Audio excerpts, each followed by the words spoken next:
Good evening and welcome to Future Melbourne Network's third public brainstorming session on creating a better future for Melbourne. My name is Michael Short. I'd like to begin by acknowledging the traditional owners and custodians of the land on which we meet today, the Wurundjeri people of the Kulin Nation. And I pay my respects to their elders, both past and present and future. Tonight's seminar is Climate and Design, a cool future for a hot Melbourne. And we have an unimpeachable panel to discuss the implications of climate change for designers, for our buildings, for our neighbourhoods and for our suburbs. Future Melbourne Network would like to profoundly thank the sponsors of tonight's event, and they are Fed Square, Monash Sustainability Institute, Future Leaders, Melbourne Social Equity Institute, the Orty Family Foundation and Melbourne Sustainable Society Institute. Thank you all. I'll introduce each speaker fully presently, but for the headlines, they are Dave Griggs, who's Chief Executive of Climate Works Australia. Dave is also Director of Monash Sustainability Institute and is a Professor at Monash University.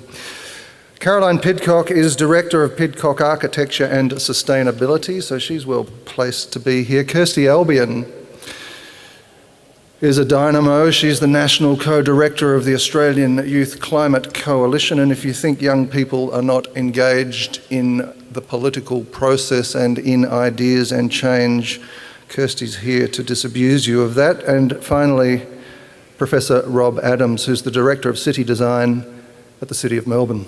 The Future Melbourne Network was created by a group of passionate individuals who adore their city but are concerned that despite various plans, there's a lack of ideas, there's a lack of commitment by policymakers and others to make sure our city has the strong and fair and decent future it ought to have. They want to see the place be safe, environmentally clean, sustainable, socially inclusive and economically robust and successful, and they want this for all of our citizens. They want, in short, to keep the city great and make it even greater. As you might have noticed, the latest plan called, Plan Melbourne, has just been unveiled. Anyway, the founders of Future Melbourne Network realised they were not alone in their thinking and in their concerns and in their desires, so they decided they had to do something about it. The informal group was faced with the challenge of how to maximise the use of its available volunteer hours. We are all busy.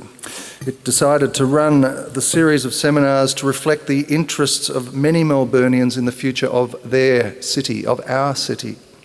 The hope is to inform and galvanise a growing discussion about the city's future and to demand greater leadership and vision from all parties in the state election year. The network knows the community is tiring of promises and complacency and is hungry for big ideas and a commitment to action. The network's formation members' names are on the website. Just type Future Melbourne Network into your browser of choice.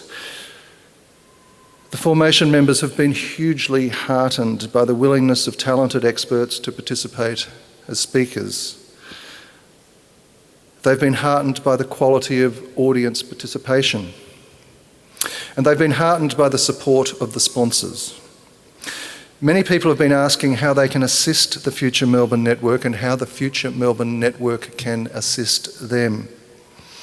At the moment, the volunteers remain focused on running these seminars, but they're considering how best to build on this momentum. And Ros Hanson and I were just having a discussion about where things might go next. One of the ideas that I had, and we've still got to go and have this brainstorming, is that perhaps should come from you on the website. If you have ideas about where this should go, how it should get there, that's a good place to start.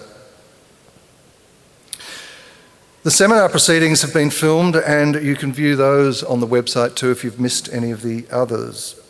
The comments posted on the website and contributed on the post-it notes, when you can do that again tonight, are being collated. An e-book will be produced by Melbourne University covering the issues and the big ideas put forward. So this is going somewhere. The fifth and final seminar in July will deal with the critically important task of implementing the big ideas. So this isn't just about talking, it's about doing. It will creatively tackle how we get the changes we want to see in our city. In the meantime, as I said, the network welcomes, in fact seeks your thoughts. So, to tonight's business. Climate change is not simply an environmental or developmental issue. It's a significant threat to human health and well-being. A city's level of greenhouse gas emissions is partly a function of its urban structure, as well as how it best manages its natural resources to become energy efficient and ecologically sustainable. If metropolitan Melbourne is to successfully transition to being a low-carbon city, one that is more resilient to the impacts of changing climate, we will need to rethink how we plan and design our city, and we need to start now. Designing our buildings, neighbourhoods and suburbs to adapt to and mitigate the adverse impacts of climate change requires effective action at all levels, local, state, national. The problems include more days of extreme temperatures, rising sea levels encroaching on our coastline, and you can see that with some of the insurance policies people are being charged around the bay at the moment, I think. It involves more floods, it involves more bushfires. And so, as we sit here, after several days of suspiciously hot weather, even though we're on the very cusp of winter,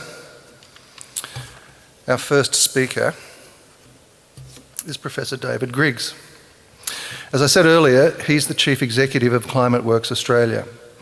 In 2007, Dave moved to Australia to become Director of the Monash Sustainability Institute. In November of 2008, he also became CEO of the newly created Climate Works Australia, which is an independent research-based not-for-profit organisation committed to reducing greenhouse gas emissions. Dave's previous positions include UK Met Office Deputy Chief Scientist, Director of the Hadley Centre for Climate Change and the Head of the Intergovernmental Panel on Climate Change, the well-known globally IPCC. That's of their scientific assessment unit, I should add, Dave. Dave is the past Vice Chair of the World Climate Research Programme. He's a member of the Victorian Ministerial Reference Council on Climate Change Adaptation, and it's a delight to welcome him, Dave. Thank you.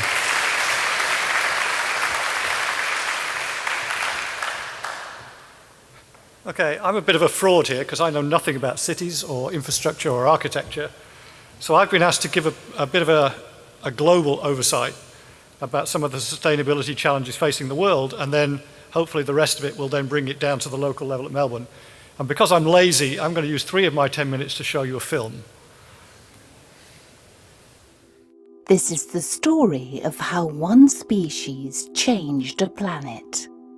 The latest chapter of our story begins in England 250 years ago. Fueled by coal, then oil, several brilliant inventions appeared. They ignited the Industrial Revolution, which spread like wildfire through Europe, North America, Japan, then elsewhere.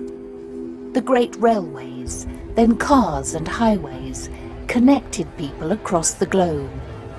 Medical discoveries saved millions of lives. New artificial fertilizers meant we could feed more people.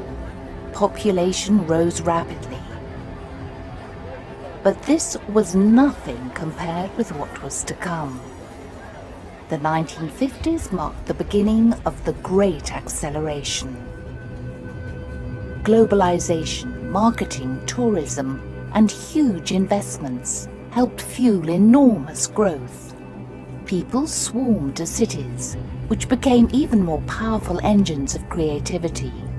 In a single lifetime, the well-being of millions has improved beyond measure.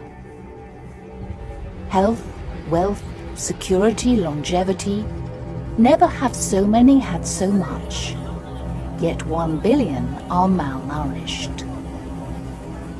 In a single lifetime, we have grown into a phenomenal global force. We move more sediment and rock annually than all natural processes, such as erosion and rivers. We manage 3/4 of all land outside the ice sheets. Greenhouse gas levels this high have not been seen for over 1 million years. Temperatures are increasing. We have made a hole in the ozone layer. We are losing biodiversity. Many of the world's deltas are sinking due to damming, mining, and other causes. Sea level is rising. Ocean acidification is a real threat. We are altering Earth's natural cycles. We have entered the Anthropocene, a new geological epoch dominated by humanity. This relentless pressure on our planet risks unprecedented destabilization. But our creativity, energy, and industry offer hope. We have shaped our past.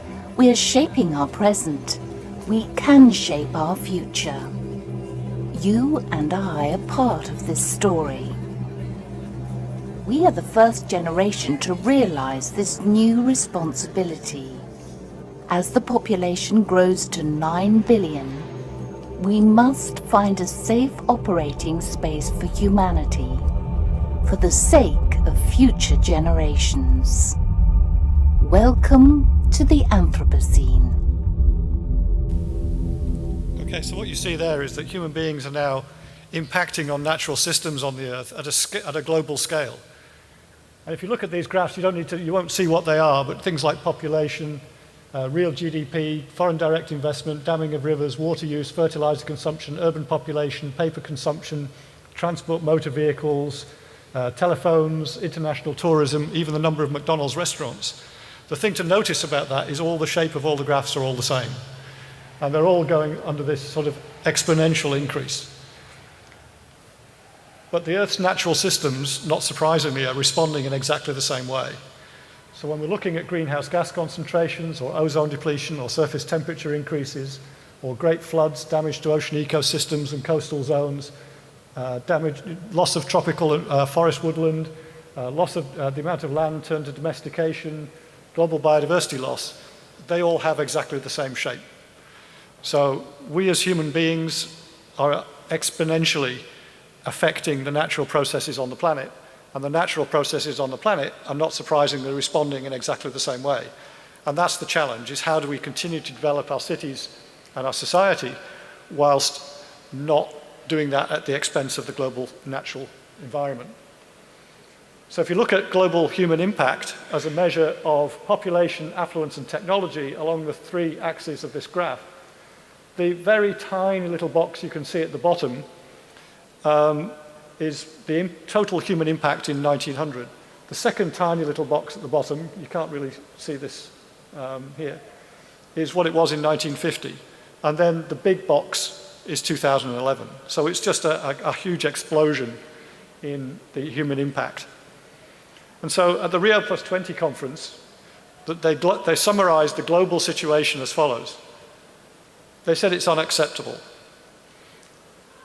Unacceptable levels of poverty and income inequality. And when I go through the rest of the presentation, just have in your back of the mind, Melbourne and the city we want to be, and how many of these things that are being discussed at a global level, even though we're in one of the richest developed countries in the world, still apply in a city like Melbourne. Unacceptable levels of poverty and income inequality. I think that applies. Unacceptable levels of hunger, lack of access to clean water, sanitation, and modern energy, significant increases in population, unsustainable production and consumption patterns, unsustainable economic system, ineffective governance systems, rapid environmental changes, climate change, loss of biodiversity, land degradation, and local and regional air and water pollution. These were some of the challenges that the world felt it had at the Rio +20 conference. And so what they did, a group of highly eminent Blue Planet Prize winners, the Blue Planet Prize is one of the most eminent environmental prizes, they set out their vision for what the future should look like. And again, apply this to a city like Melbourne. instead of a world without poverty, instead of replace world with city, a world without poverty that's equitable, that respects human rights, increased and improved ethical behaviour, that's environmentally, socially and economically sustainable, and where challenges such as climate change and loss of biodiversity have been successfully addressed. That could be a manifesto for Melbourne as well as a manifesto for the world. And they articulated that this is an achievable vision, but that the current system is flawed and that our current pathway will not realise it. So they said this: the time to act is now. So what's the situation coming down from the global situation down to just Australia? I know I haven't got down to Melbourne yet, but I'm getting there. So there was a report produced by the National Sustainability Council, the now ex-National Sustainability Council, following the last election. And it really said pretty much that Australia's in a pretty good position. It's made great progress, including rising incomes, low unemployment, longer life expectancy, increased levels of educational attainment and performance, relatively low crime levels, although perception of crime is actually much higher than that, increasing levels of community participation, improvements in water efficiency and good air quality. And of course, Australia is ranked second in the World Human Development Index, first on the OECD Better Life Index. Melbourne, of course, is the world's most livable city. But that masks, the report says, some key issues. So there are some drivers and trends that are more worrying than that. And they are reducing the link between educational performance and disadvantage. The link between educational performance and disadvantage is still too strong. We need to boost innovation and connectivity in Australian businesses. We need to plan for an ageing population. Currently, there's about 9 people over the age of 60 for every one working. By 2030, that'll be 4. So, that's huge challenges for an aged care system. Planning more sustainable cities, reducing greenhouse gas emissions and adapting to climate change, reducing the environmental impact of economic growth, protecting biodiversity and ecosystems, sustainable food and agriculture, and tackling inequality and disadvantage. So that's a national picture, but again, I think everybody could easily apply that to Melbourne. So there's an international process going on of agreeing what's called Sustainable Development Goals. And I won't go into that in great detail. It's been set up by the UN Secretary General. It started at the Rio+20 conference. And a high-level panel and an UN Open Working Group will report to the UN General Assembly in September this year, so in a few months' time. So the time is very short. And I'll be going to New York to the next meeting of the Open Working Group in June, where we have to try and present these proposals to the UN Secretary General. So what have they said they want as global sustainability goals? And let's see if they apply to a city like Melbourne. We want to end extreme poverty in all its forms. These haven't been agreed, by the way. These are the draft areas that are potentially going to go into the goals. End extreme poverty in all its forms everywhere.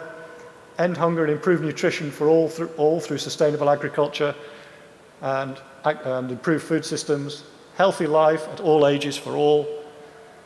Provide quality education and lifelong learning. Attain gender equality and women's empowerment everywhere. Water and sanitation for a sustainable world. Ensure access to affordable, sustainable and reliable modern energy for all. Promote sustainable, inclusive and sustained economic growth and decent jobs for all. Promote sustainable industrialization and equality among nations. Build inclusive, safe and sustainable cities and human settlements.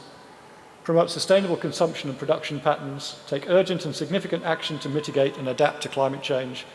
Take urgent and significant actions for the conservation and sustainable use of marine resources, oceans and seas. Protect and restore terrestrial ecosystems and halt biodiversity loss. Strengthen global partnerships for sustainable development and the means of implementation. And create peaceful and inclusive societies. So I think if ultimately the world's governments are able to agree this within the UN, it will put us very much on the right track globally, it will put us on the right track nationally, and it will put us on the right track here in Melbourne. Thank you.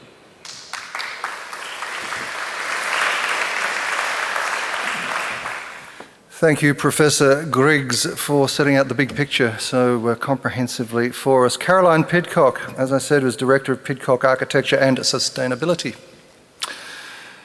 She's interested in how we can work together to create what she calls culturally rich, socially just and ecologically restorative futures. She's inspired by Origination, which is developing a modular prefabricated flat-pack building system. I'd love to see that. I think it sounds fantastic.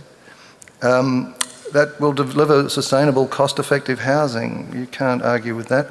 She has broad and deep experience. She is, for example, on boards including participating at high levels on the boards of the Living Future Institute Australia, Blue Australasia, Australian Sustainable Built Environment Council, the Australian Building Codes Board, and the Institute of Architects in New South Wales. She's taught at a number of universities in New South Wales, and in 2011, Caroline received the Marion Mahoney Griffin Award for her contribution to architecture in New South Wales. Caroline, welcome.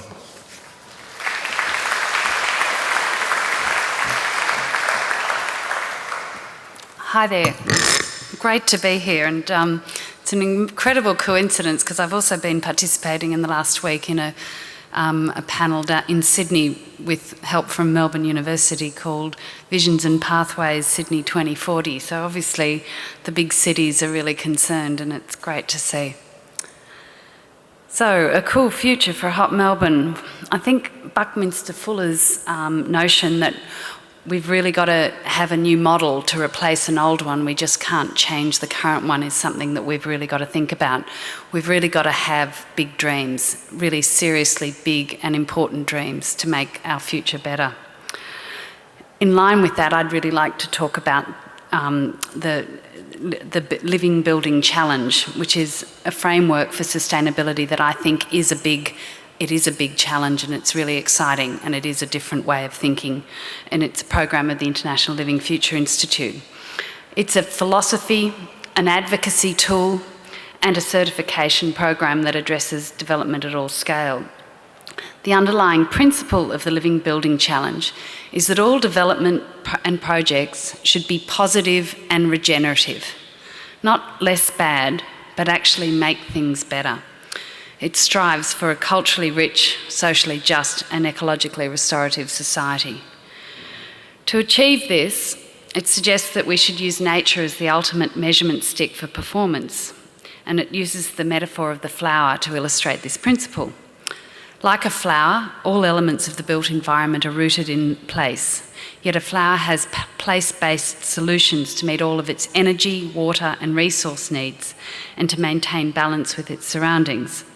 So imagine a building, site or infrastructure project that is informed by its ecoregion's characteristics and generates all of its own energy with renewable resources, captures and treats all of its water and operates efficiently for maximum beauty. And a neighbourhood that can use this to scale up. The Living Building Challenge aims to provide a rich and inspiring narrative that we need to fuel accelerated change. I think storytelling and narratives are so important in helping us formulate ideas and take it forward. And it uses both technical and philosophical considerations. All aspects of the program are guided by identifying an ideal, what is a sustainable project, and positioning that ideal as the indicator of success. In this way, decisions are steered by restorative principles in achieving that ideal rather than code minimum requirements or point scoring. They also serve as constant reminders of what we are trying to achieve. It's hoped that through this process, the Living Building Challenge will generate truly transformative approaches to design and construction that will serve as models. This is sort of, the program's made up basically of 7 petals and 20 imperatives that apply to 4 different building types. Scale jumping, which means it's not just on-site but can be near-site, can be applied in a number of instances, for example, water and energy production, to help make it more relevant.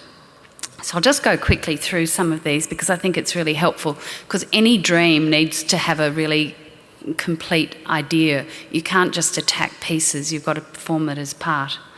So firstly, the site petal, which focuses on re-establishing a balance between nature and the built environment. Implicitly, it advocates for us to re-evaluate the current trend of decentralising our communities, which increases transportation impacts and pollution and consumes way too much land for our species and not others.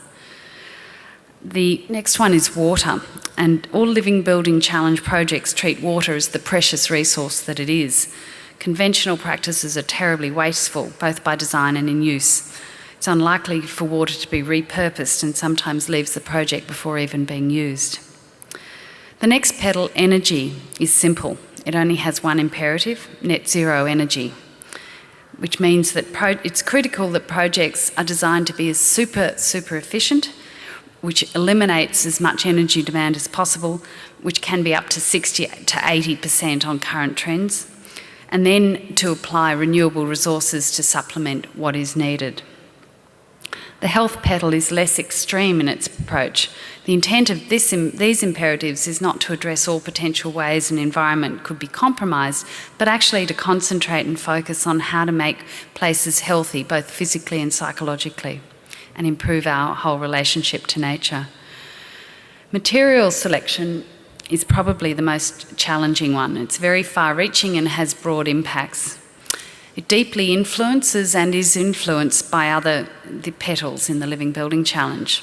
It requires projects to use non-toxic materials and chemicals, sounds simple but really isn't, account for their lifetime carbon footprint, use materials that are third-party certified as being sustainably harvested.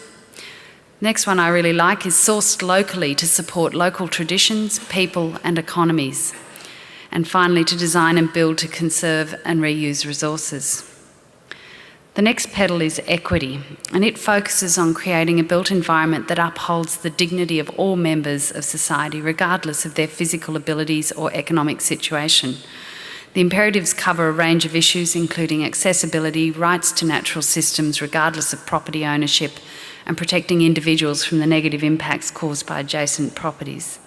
Again, I think, how can you have a sustainable building that causes unsustainable outcomes for other people? And finally, beauty. Unlike other rating systems or frameworks, the Living Building Challenge recognises the need for beauty as a precursor for caring enough to look after our place, to conserve and serve the greater good. In this imperative, you've really got to think about it and demonstrate that it is really genuinely approached. So, just a recap on how that all fits together, but how might this apply to a cool Melbourne, a cool future for a hot Melbourne? I was asked to sort of come up with two big ideas that might be able to help us, improve the future for Melbourne. The first big idea is based on imperative number 1, limits to growth. Now, I would like to suggest that there are no further greenfield developments in Melbourne, that all new development needs to occur on previously disturbed land, with the aim of using those developments to absolutely restore, enhance and regenerate those sites on which they're built, and not to take any more more land for either biodiversity or food production or just sheer enjoyment. And I think that part of what, this is an approach that's been done in Vancouver, where they were doing a wastewater treatment site, a project that was incredibly controversial in the city, through a process of really integrative design where the entire community was brought on board and made to consider how such a site could be made really fantastic. It has the entire community's support now and is doing really wonderful things. And I think that integrative design, where all aspects and things are considered, is absolutely pivotal in achieving such ambitious things in the city.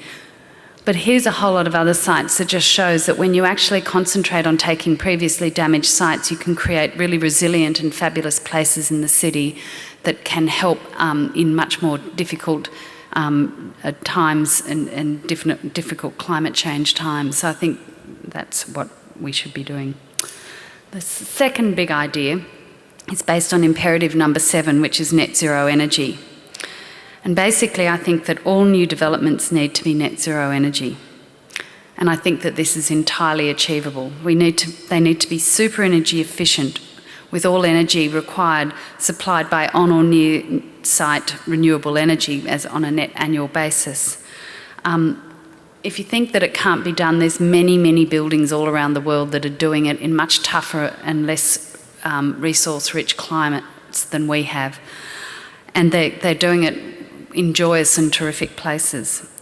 They create buildings that are not only much more comfortable in very difficult climates, but then have a lot less draw on energy systems and actually create can be part of a much more smarter local grid, which provides much greater resilience in times of great heat stress and can sort of keep cities functioning when times are tough. So I think that they're my ideas for a new city in Melbourne. Thank you.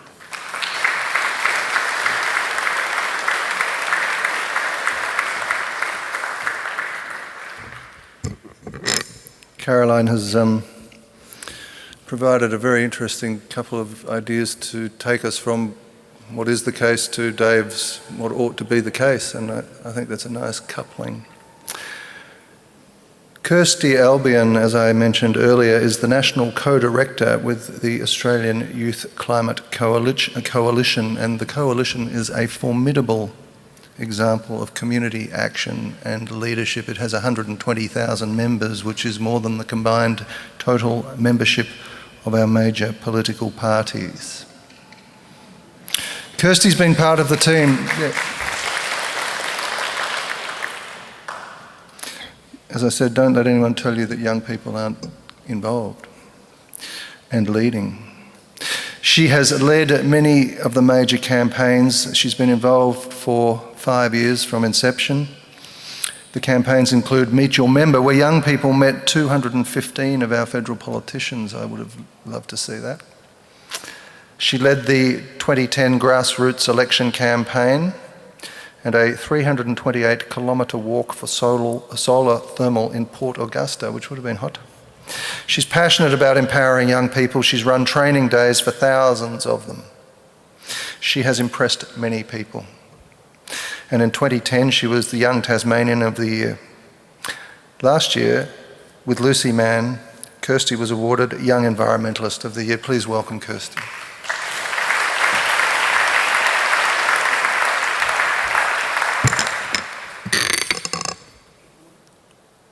Great.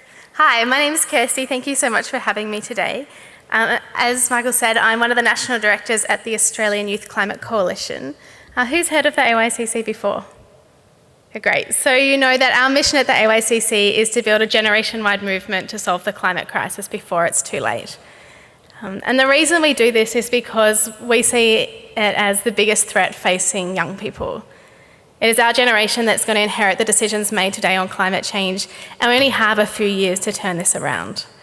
So at the AYCC, we have young people in schools and universities and regional towns all across the country who are working to move Australia beyond coal and gas to 100% renewable energy.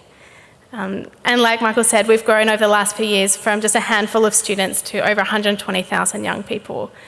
And today I wanted to talk not how we design our city to, respond to a hot climate, but how we avoid that climate altogether. Because not only are the impacts on Melbourne of climate change really huge, the impacts on Australia more broadly are just unacceptable. We're already seeing the impacts of climate change on Australia. Last summer we broke 156 records for extreme heat, extreme weather and rainfall. And that's only with 1 degree of warming. If we don't turn climate change around in the next decade, we are looking at potentially 3, 4 or even 6 degrees of warming in my lifetime. And the impacts of that are just absolutely unbelievable. 40% of species on Earth will be facing extinction. Billions of people will have inadequate access to food and water. And here in Australia, we're facing extreme weather events like heat waves, flooding, droughts, and bushfires more and more often. Like we've said here, the impacts in Melbourne are really clear. The impacts on our health, on our public transport, and all of these other food security, etc. But I'm not here to spread doom and gloom. I'm here to talk about the solutions to climate change. And the good news is we have the solutions. We have everything it would take to transform our economy to 100% renewables in 10 years. And Australia is one of the sunniest and windiest countries on earth. We have huge potential to transform our economy to renewable energy. And the good news is that transition has already started, not just in Australia, but overseas as well. Last year, more money was invested in renewable energy than in fossil fuels. More than 1 million Australians have put solar panels on their roof. This transition has already started, and it brings with it a whole heap of potential in new jobs and in clean air. In Melbourne, we've been talking about, like Caroline said, we can be putting solar panels on our roofs, we can be investing more in wind farms. Who heard about the solar frickin' roadways? Has anyone heard about it? Yeah, we can literally transform our roads and our parking lots and our footpaths to solar energy. If you want to donate to that campaign, they already raised $1 million pretty much overnight. And they think by transforming their roadways to solar, they could produce more energy than 3 times that of the US if they transform the roadways in the US. So there's huge potential here for solar. But I actually wanted to talk about the Repower Port Augusta campaign because currently our energy in our big cities like Melbourne and Adelaide are coming from big coal-fired power stations way out of the city. And when we think about design of our city and then transition to 100% renewable energy, I really believe that in the cities we have a responsibility to support regional coal towns and gas towns a just transition with jobs to renewable energy. And I want to tell you the story of, I guess, a bit of a blueprint for that, which is the Port Augusta community. Who's been to Port Augusta? Yeah, so it's about 300 kilometres north of Adelaide, so pretty close to the desert. It's dry and it's hot and it's sunny. But this town has 2 of the oldest coal-fired power stations in the country. And these coal-fired power stations are just 1 kilometre from town, so when the wind blows a certain way, people literally have their homes covered in coal dust. When we did door knocking there, people would turn on their taps of their rainwater tanks and you'd just get a cup of water full of coal dust. They have 1.5 times the rate of cancer in this community, mainly lung cancer. They have really high respiratory disease. And these 2 old coal-fired power stations are shutting down. One's entirely shut down and the other one is only operating 6 months a year. So this community is having huge job stress with 40% unemployment rates. When we heard about all this, we wanted to do something about it because this town not only has coal-fired power, but they also have the potential to be the home of one of the first solar thermal plants in the country. And solar thermal would bring up to 1,000 new jobs to that town. So we went around and talked to residents and supported the local community to hold a vote. They voted. More people voted in this vote than they did in the local council elections, and 99% voted in favour of solar over gas, which was what the company was looking at. Yeah, amazing. But in order to build solar thermal, this was a couple of years ago, you needed a lot of federal government and state government support to make it happen. And the policies were in place, but no one really knew about the potential for renewable energy in Port Augusta. So we wanted to make this an issue that politicians in the state parliament and the federal parliament cared about. And to be honest, like the state energy minister and the federal energy minister at the time loved gas and loved coal and weren't interested in this. So we put out the call to young people across the country and we got 100 young people to sign up to walk 328 kilometres from Port Augusta to Adelaide. It was incredible. We started with a rally in Port Augusta with the community sending us off. We walked those votes over 2 weeks into Adelaide when we met with a rally of thousands of people there. The result was massive national and state media coverage. But I think more importantly, a couple of days before we landed in Adelaide, we had the state energy minister actually come out and say, what are you guys actually doing? And over the last 12 months, his government has completely changed their stance on this issue. We then flew a couple of the local coal workers and nurses from Port Augusta to Canberra, and they met with all the federal ministers. And thanks to an ongoing long campaign, in the last 6 months, they got $3 million for a feasibility study into solar thermal in Port Augusta. That's amazing. This community not only won over the federal and state politicians, but they also won over the company, the coal company there in Port Augusta. At the last state election, all the 4 local politicians, Greens, Labor, Liberal and Family First, said solar thermal for Port Augusta was the #1 issue. And the level of community support in this has actually led other solar and renewable energy companies to flock into Port Augusta with a 350 megawatt project currently getting approval from the local council. So it's really exciting what bringing communities together and calling for change can create.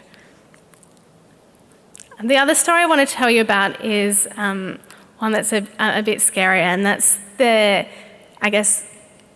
on the one hand, Australia is one of the sunniest and windiest countries on earth. We have huge potential for renewable energy, but we're also a massive part of the problem. We are one of the biggest polluters per person in the entire developed world, but we're also one of the biggest exporters of coal and gas. And we have plans in Australia to double or even triple that coal exports over the next few years. And where we want to do it from is 600 kilometres west of the Great Barrier Reef. There are plans on the table to dig up enough coal that would produce the pollution of Canada each year, drive it by rail 600 kilometres to the Great Barrier Reef, and then ship it out of half a dozen new coal ports. When we heard about this, we thought this was ridiculous, and AYCC ran a campaign to try and stop this happening.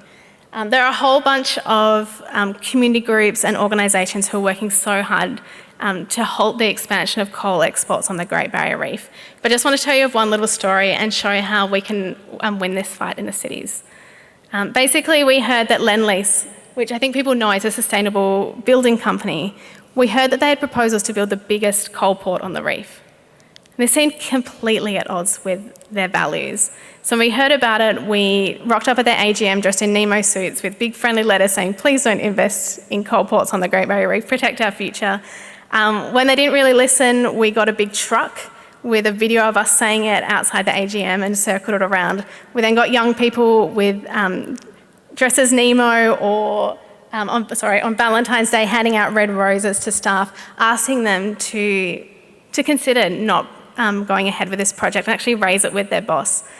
We did this over and over again, like kind of lunchtime and 8 to 9 outside their offices. And within a couple of months, 70% of staff said they'd heard about it and that they'd raise it with their boss. And we recently learned that Lendlease had decided that they're not going to go ahead with this coal port. It's amazing. When they pulled out, another company called Anglo American pulled out. Last week we saw Deutsche Bank, which is one of the biggest financial institutions in the world, have just said they're not going to fund coal export expansion at Abbott Point on the Great Barrier Reef. A few days later, HSBC did the same. So we're having a lot of progress on this issue, but the scary thing is over the next kind of 6 to 8 months, there are big companies who are looking for the big 4 Australian banks to invest in their massive coal ports on the Great Barrier Reef.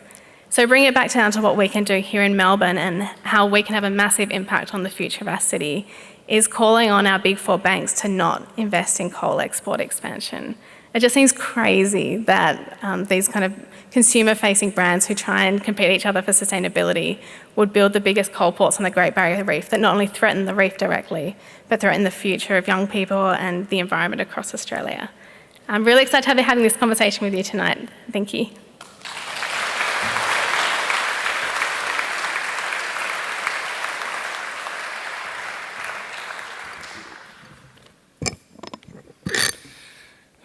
Memo Canberra.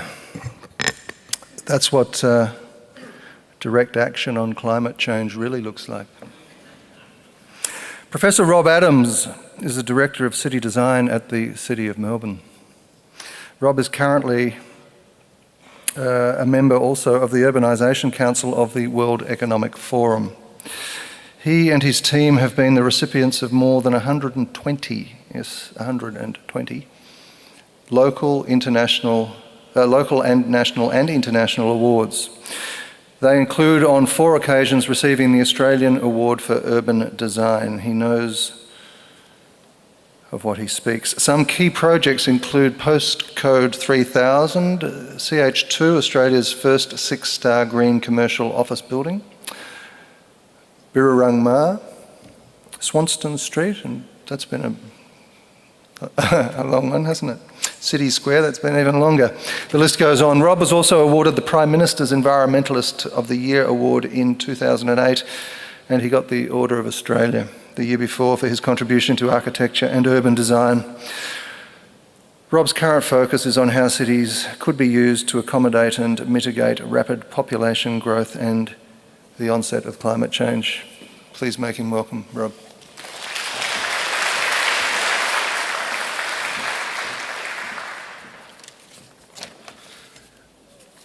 Thanks very much, and thanks for the opportunity of speaking to you tonight. I'm trying to do the impossible tonight, and that's actually look at one of the biggest problems we've got in 10 minutes with 80 slides. We know what the problem is, but the solution is there as well. It's the cities. As we go from cities that actually contain 3.5 billion people to cities that contain 7 billion, we know that most of the greenhouse gases, most of the economy, and most of the wealth lies in those cities. They are the solution, yet we don't talk about them.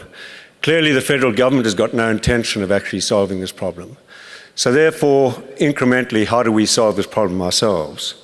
Jump up in a helicopter, have a look at Melbourne, and you have this wonderful city that sits below you. And we've known for some time, since the early 80s, we needed to change it for a better Melbourne. We looked at one of the simple ways, plant trees. And trees are one of the ways you can actually solve many problems in cities and cool them. And this gives you an idea since 1993 of the trees planted in the central city. The other thing you can do is start stealing the asphalt.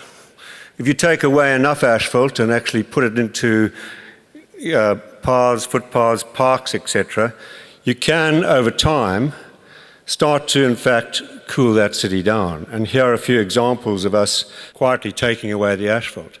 A small 500 square metre traffic island becomes a 5,000 square metre park in North Melbourne. This is it here, just taken a few days ago.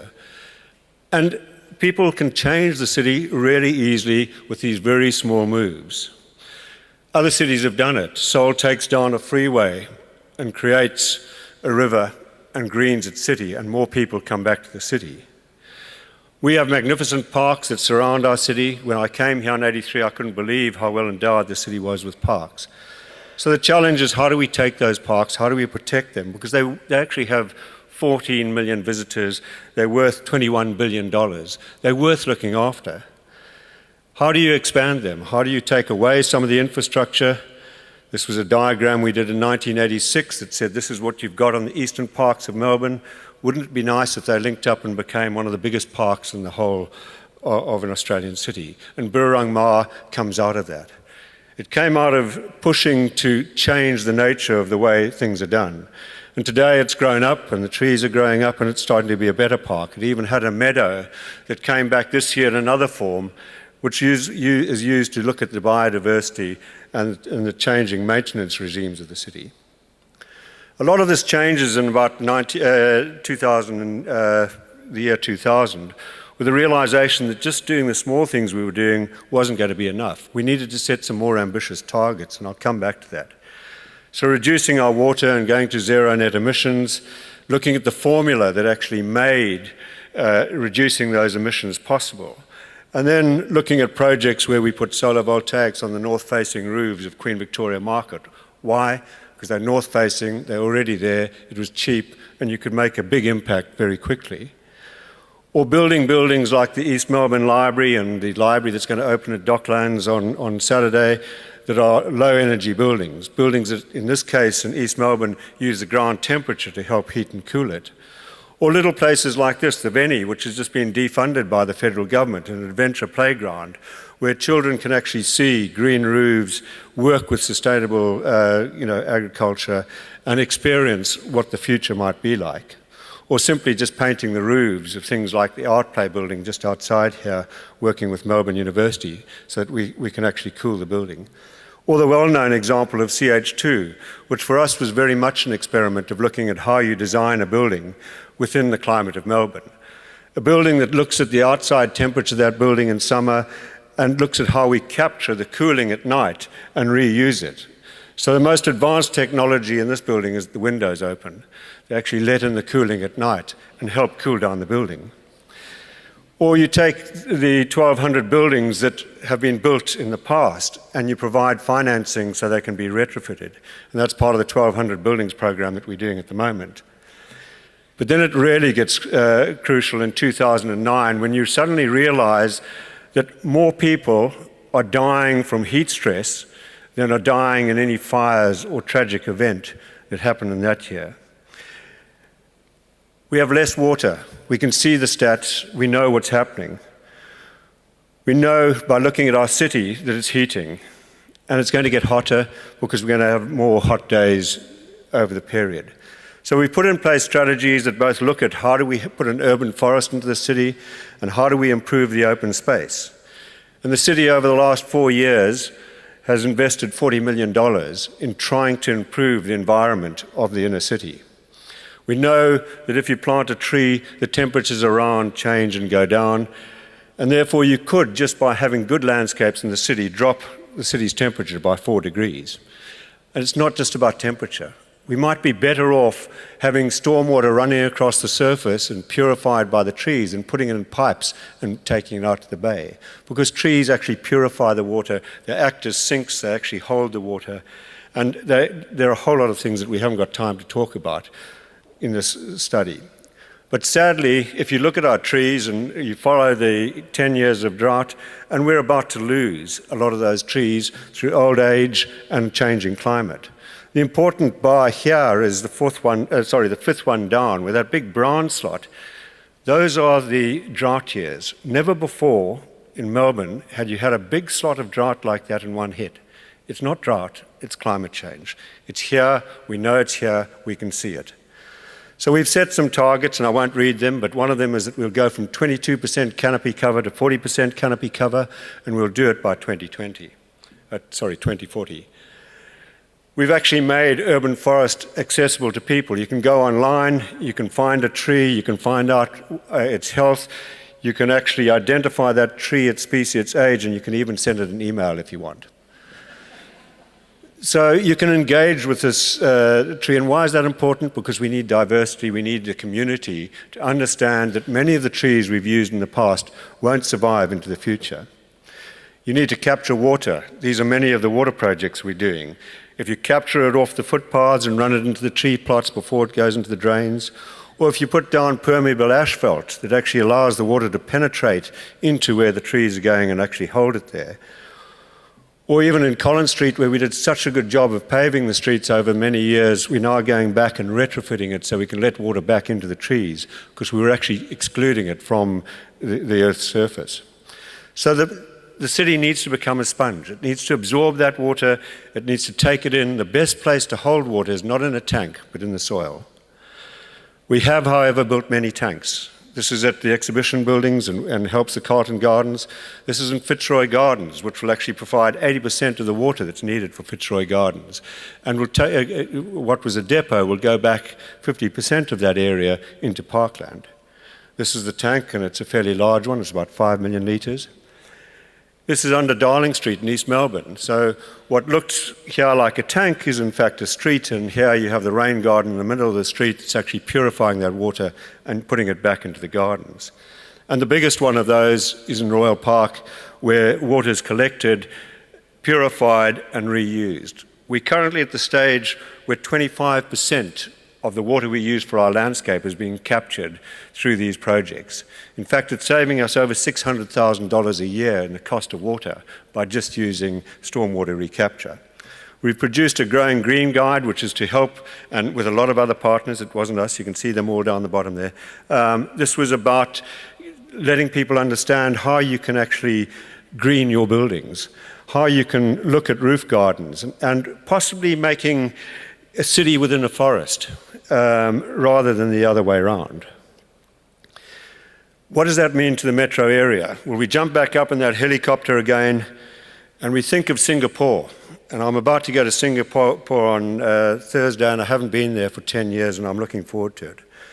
And this is in 1986, when their population was 2.7. And have a look at the way their urban forest has increased while their population has increased. There's the challenge. Can we do that with Melbourne? Can we, in fact, increase the urban forest over the city? Some work we did a few years ago shows we can. As Melbourne goes from 4 million to 8 million, you can put that whole 4 million of the new population onto 7.5% of the land. In and around railway stations, you can absorb nearly 1 million people. And we've got many of those railway stations we can do it, well connected back to the centre.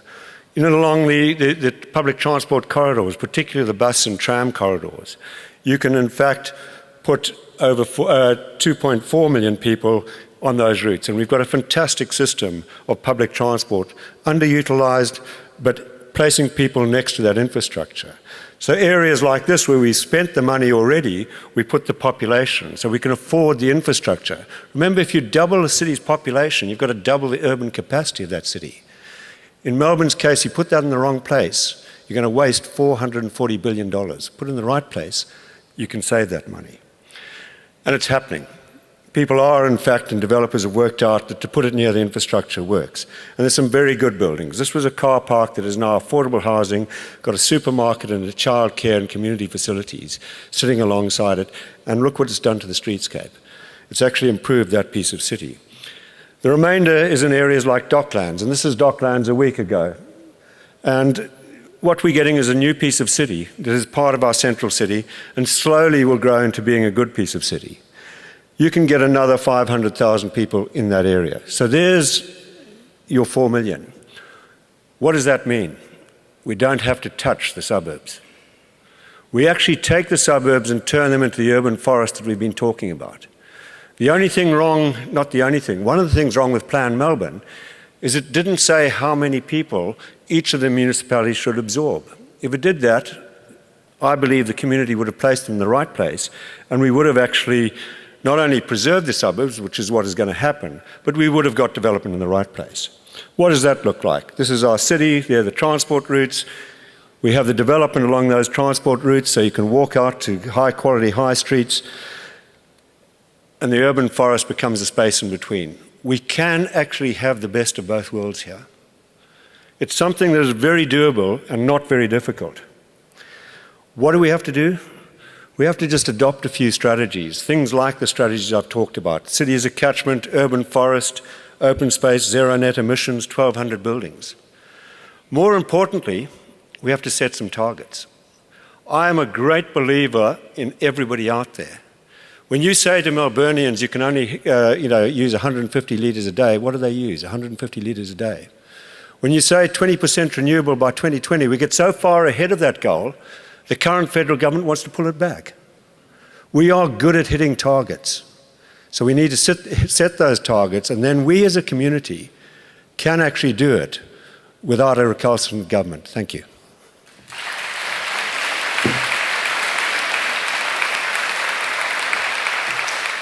It's kind of, yes, we can, we have to, and we are. But by the way, we could spend all our money on a tunnel too, couldn't we?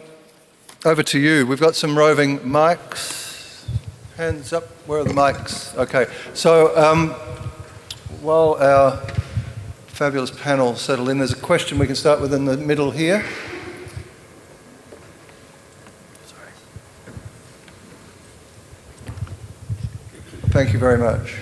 Yeah, I'll direct my question to David.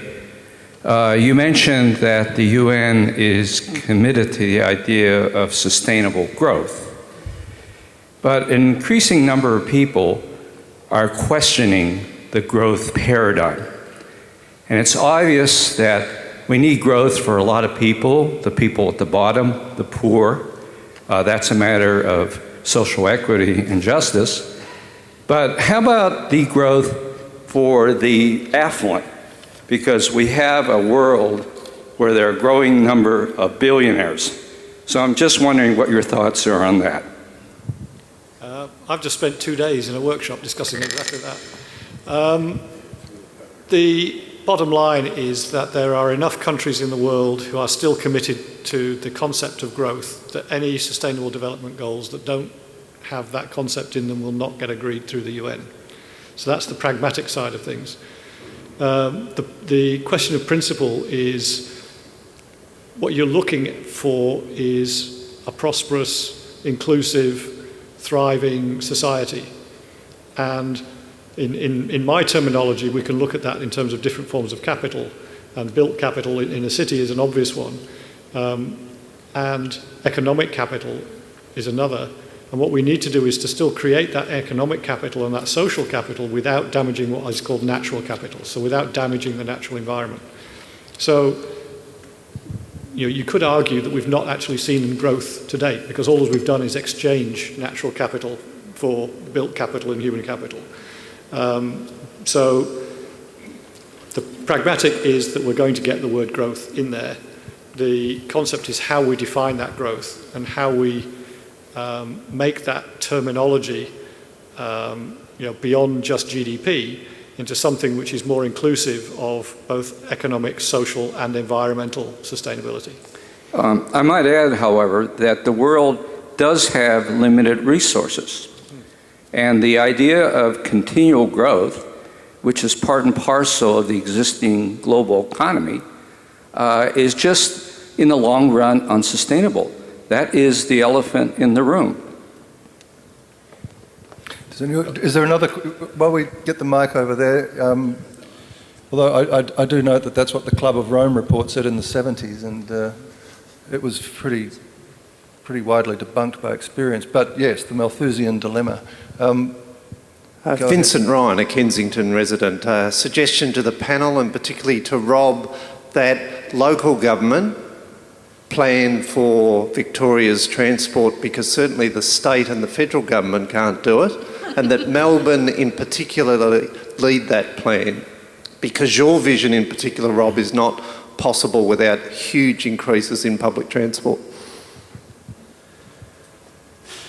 Look, I think local government certainly, I think, needs to play a major role. I'd be reluctant to rule out the other two levels of government. I think this has got to be an agenda that finally we do get onto a national level. You cannot run countries like ours and countries around the world without understanding the context within which change is taking place. And one of the things that worries me is that we don't have these debates at that higher level of government, at the national levels. So I'd be reluctant to say just let local government take it on. We certainly are good at implementing because we're very close to where the action happens. But it's got to be all levels of government that actually look at this. And so thanks for the compliment for local government, but no, this is a national problem. In fact, an international problem. It's not just Australia. You go to the World Economic Forum and try and get out of 54 councils a debate about cities, and in the 4 years I've been there, it hasn't been able to be achieved. That is a worrying situation given where we all live. Kirsty, you've spent a bit of time, as we said, with 215 politicians. What's your view? Yeah, 100%. I think we totally need to transform our transport system so that it's more sustainable, not only public transport but also transitioning to smart grids and electric vehicles. And it's definitely the way of the future. I was at a speech with Tim Flannery recently who said we could have driverless electric vehicles by 2020. But I don't think that level of vision is coming through at our federal or at our state politics by any stretch of the imagination. And 100% it's up to people like us to demand it. Caroline, do you notice a difference at the state level between what might be happening in New South Wales and what you perceive or observe here?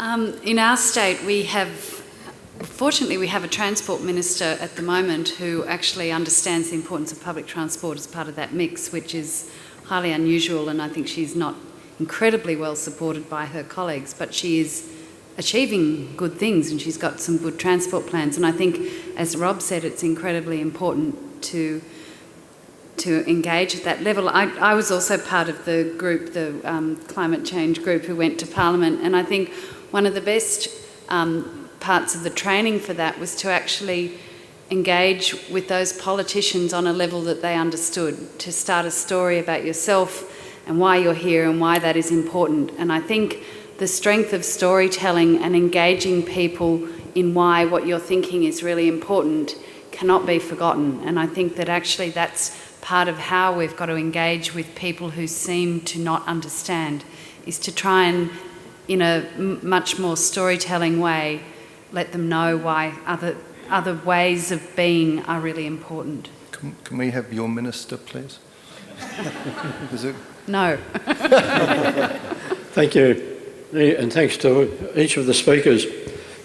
The concern I think that we are facing is a Premier who believes that putting people in cars at the less than 1.1 people per car, rather than, say, at least buses, but our public transport, and a Prime Minister who, until recently, has been denying the even fact of climate change and is still avoiding doing anything about it. How do we get the message through to those two people? Who wants to line up for that one? Dave, go. Yeah. I used to be of the view, being a climate scientist, that all we had to do was to get the science more and more right, and we would convince people. How stupid I was. The reasons that people don't believe in and don't act on climate change are not scientific. They're social, they're cultural, behavioural. It comes from their worldview. People don't act on climate change because we're neurologically wired to respond to immediate threats and not threats in another time and place. If you go home tonight, what's changed? Nothing. So your body tells you that there's nothing to act about. So simply hammering home the climate science is a necessary but not sufficient condition.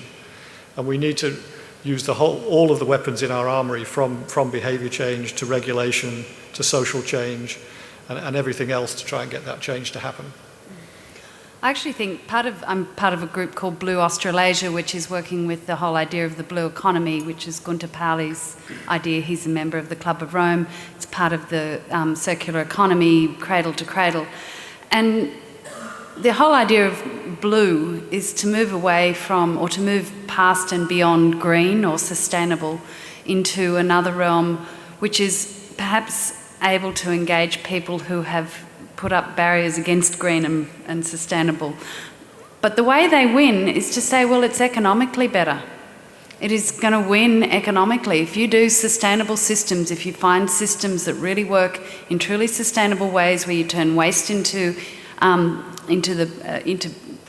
inputs into other processes, where you really find out how nature works and find systems that work that way, every day of the week it will be more economically sensible. And I think that ultimately that is how you win out when you've got economic rationalists, because ultimately they cannot say no. The power of enlightened self-interest is quite extraordinary. Absolutely. And we saw it with your example, Kirsty, with Port Augusta, didn't we? Can you talk a little bit about the political process? Yeah, totally. I think it's really challenging right now to see, given where a lot of our politicians are at and their views towards climate change, how we do make a difference. Like, what we're facing at a federal level is a wind back of basically all our major climate policies, our renewable energy policies, and rubber stamping all the massive expansions of coal and gas and coal seam gas. So I think, yeah, it is really challenging. In Victoria, we've got crazy anti-wind laws. So in that context, what can you do? I think there's two things. One is obviously bring communities together to create political change. I think renewable energy is one of the areas we could see the government actually take a leadership role, particularly if they're pressured from the Senate. So there's a lot of work we can do at that level. But we also have to look outside the political system for how we create change. For example, I was talking about the power of working with corporates and banks and trying to convince them not to expand the coal exports on the Great Barrier Reef. Communities around Victoria and Queensland are standing up to coal seam gas developments. And I guess so going outside the political system, legal challenges and all of these we're seeing a lot more of, because it is really hard to see in the next couple of years how we get really ambitious, visionary change that we need. Do we have another question? Yes, I'm Helen Halliday. I'm from the Fabura Network, which is concerned with Fisherman's Bend, and obviously some of the issues that Rob's raised are in our minds. We have a minister who's sitting on 30 applications for 9,000 units, all of them high-rise, none of them environmentally sustainable. We've done a scorecard on them and found that they're extremely deficient. He's going to make an announcement on Monday. We're hoping that the the 30 towers are not going to be part of it, that the sustainable solutions are going to be in there. I'd just like a comment from Rob about how he sees it coming from the Melbourne City Council direction. Look, I think with the Fisherman's Bend project, it started possibly from an idea that the Minister had and made an announcement about it. I'd like to think that in the last year to 18 months there's been considerable work by Port Phillip and the City of Melbourne, Places Victoria and the state government to look at what a plan for that area could look like. And a workable plan that looks at the potential for tram links down there, the announcement recently that there could even be a station down there. So I think I might be accused of being an optimist. I think the pendulum is starting to swing. I think people have seen that some of the development that might have actually gone through the system in the last few years was not as well considered as it could be. But now there is concern about things like developer contributions, the sustainability of it. How do you actually get the social infrastructure in as well as these developments go through? So I haven't lost hope for what's going to happen in the inner city. I think there's a lot of good stuff happening in terms of a population coming closer to where the infrastructure is. But we just need to be a little bit smarter about some of the finer points of that development. Do we have another question? Step back. Yep. Back row. Okay, there's one up the back and then there's one down the front. Okay, please go. Thank you. Hi, just going back to Caroline's point about the economics of it all. I was wondering what the panel thinks about trying to put a dollar figure on environmental and social values, which traditionally it's been very difficult to do, and whether that will further towards getting the goals you speak about. Caroline, would you like to kick off? Well, just as an example, where my husband and I live in Millers Point in Sydney, which is at the moment about to be socially cleansed of the Department of Housing tenants, and John is chair of the Millers Point Resident Action Group, and one of the things they're getting into their armoury is to actually have a report done by SGS, who I gather the speaker was in one of the last talks, but to show the economic stupidity of the move. And it's not even just about it's about saying, well, if you take these people out of here, where are you going to put them? And putting an economic value on all of that change and the social disruption and a whole lot of stuff. And we'll get back to you as to whether that's effective, but it is possible to do it. It's just how, and that's why you've got to get economists to help you do it, so that it's in the language that people understand and is therefore more difficult to refute, I think. Okay. Yeah. I think we should do that, and we're actually getting better at learning how to value natural systems and biodiversity. We're less good still at valuing social systems and social benefit of the natural environment. But when it all comes down to it, that's no substitute for the fact that it's the right thing to do. Morally and ethically, it's the right thing to do, and you can never really put a value on that. Kirsty? Yeah, I agree. Look, I agree as well, and I think, a case that we had some years ago when arguing for Abbotsford Convent to be converted to an arts institution, we were never going to win that if you tried to value the businesses that were going in there, because they were pretty close to the borderline. What SGS did for us again was value the open space.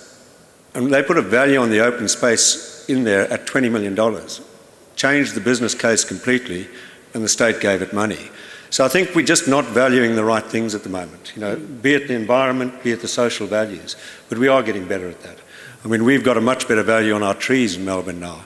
We've got much better data on it. And I think a lot of the solution to the way you'll get people to change their attitudes is to actually go out there and show them what it means and what it looks like.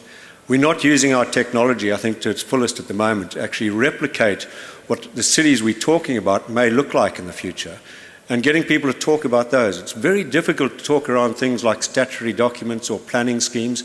Not everybody understands them.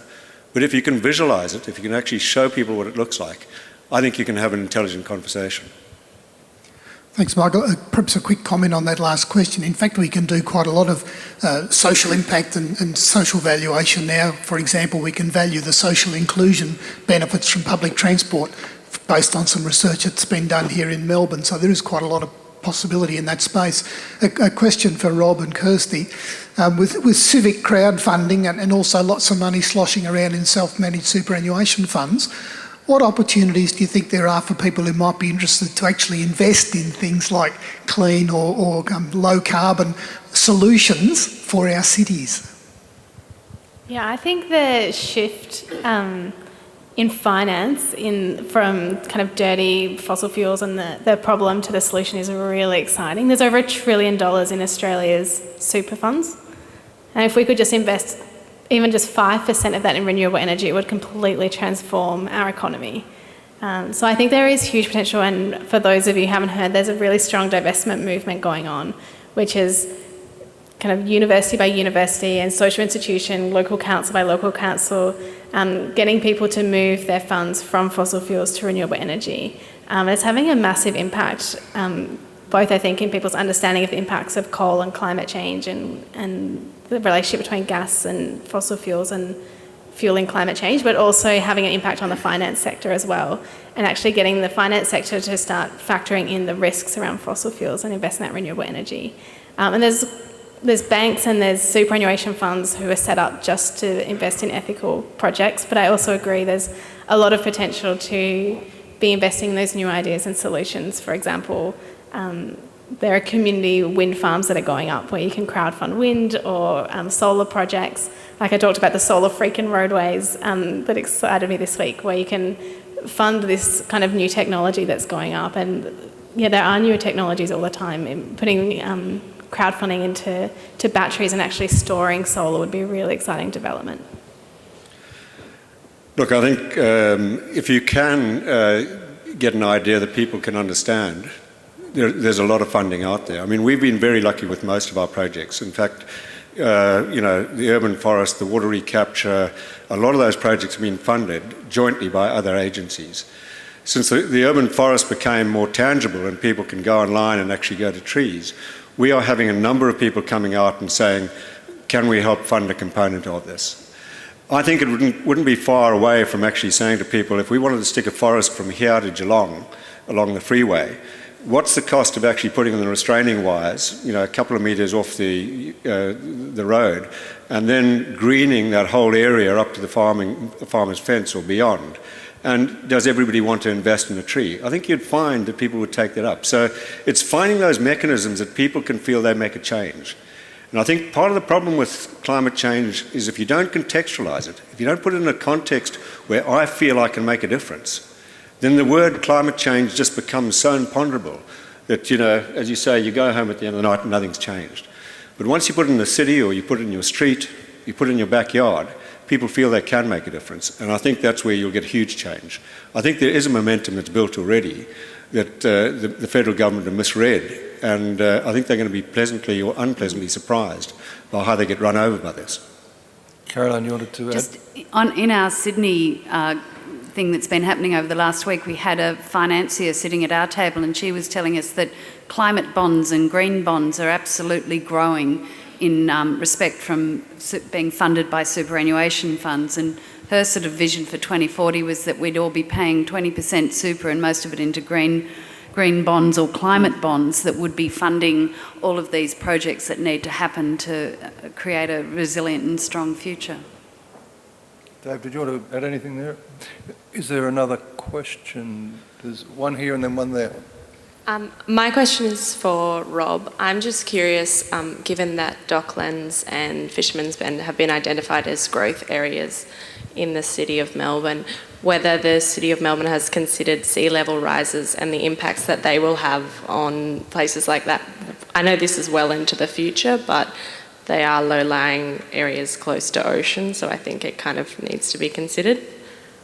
Yes, we have. In fact, we've modelled it. And I think I'm right in saying that those models are available at the moment. I'm just looking up to one of my fellow directors. I think they're actually online. Maybe not. He's giving me a funny other nod. We have modelled it, and it is an issue.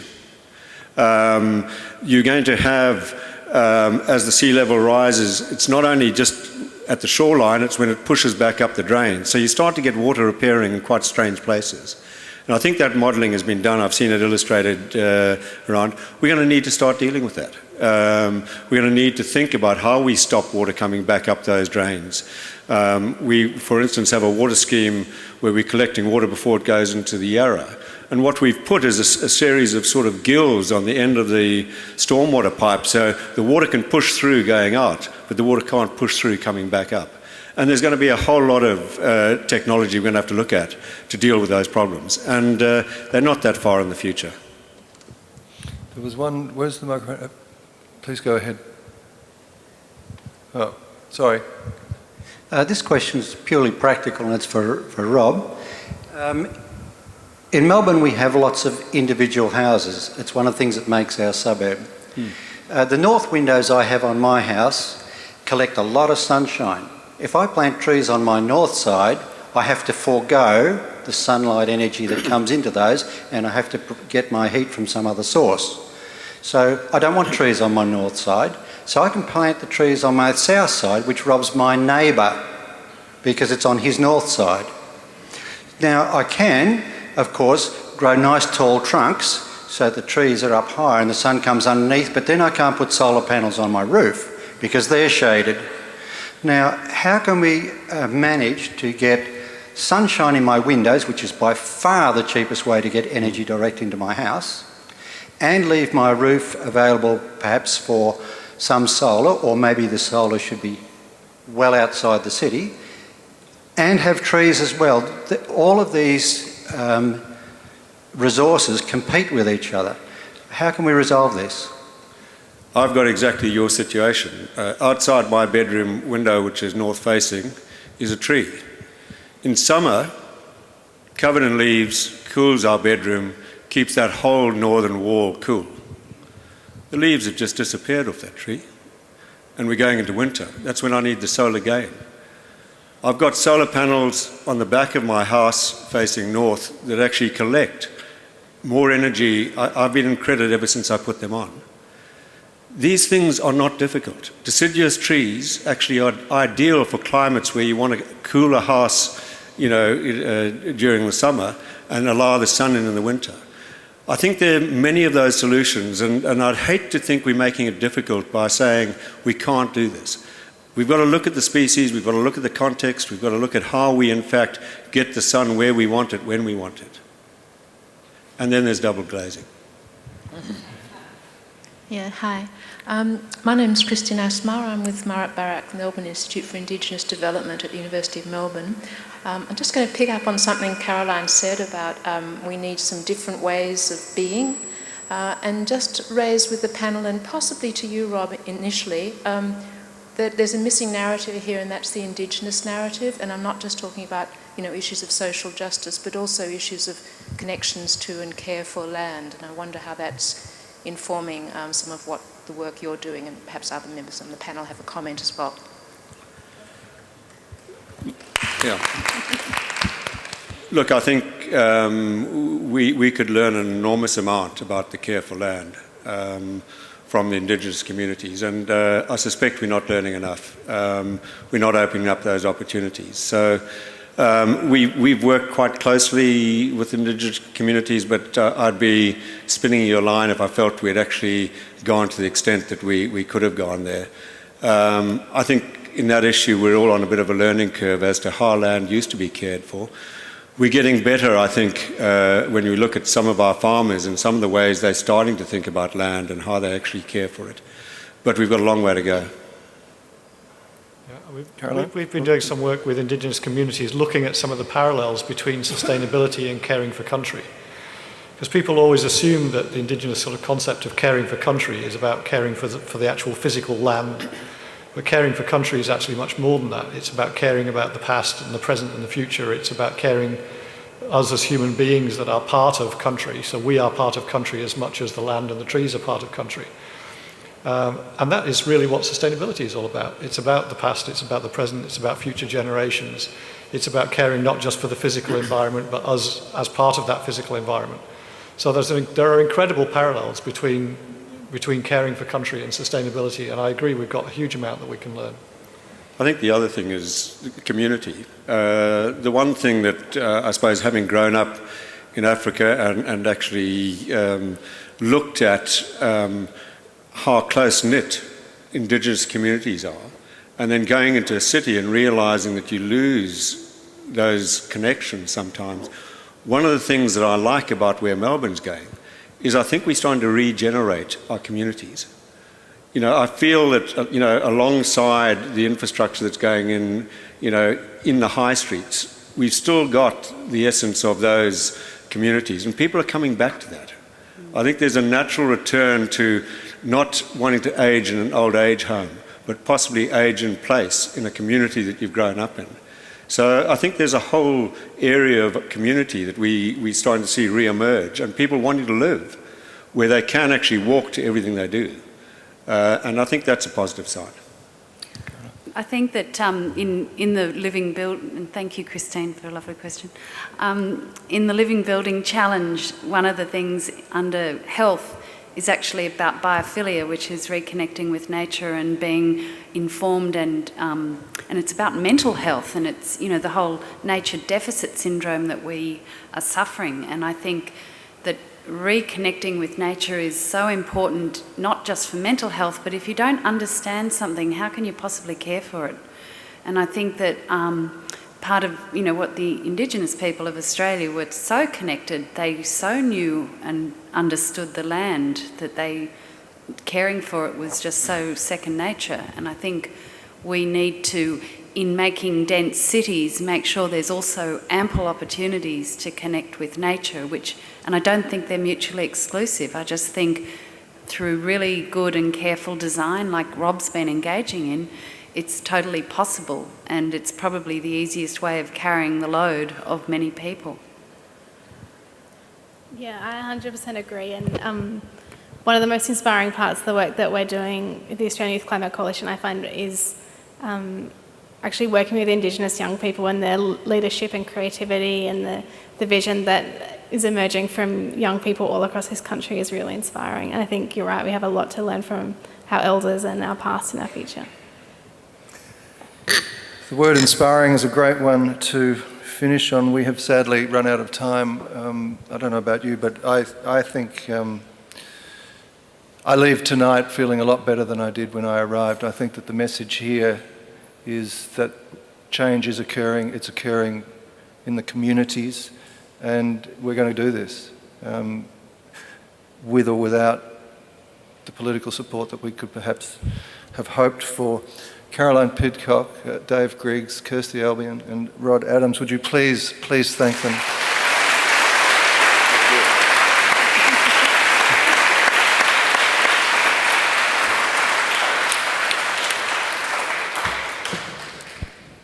Can we thank again also the sponsors for tonight? They're very, very important. The Auty Family Foundation, Monash Sustainability Institute, Future Leaders, Fed Square, the MSEI and the MSSI. Thank you.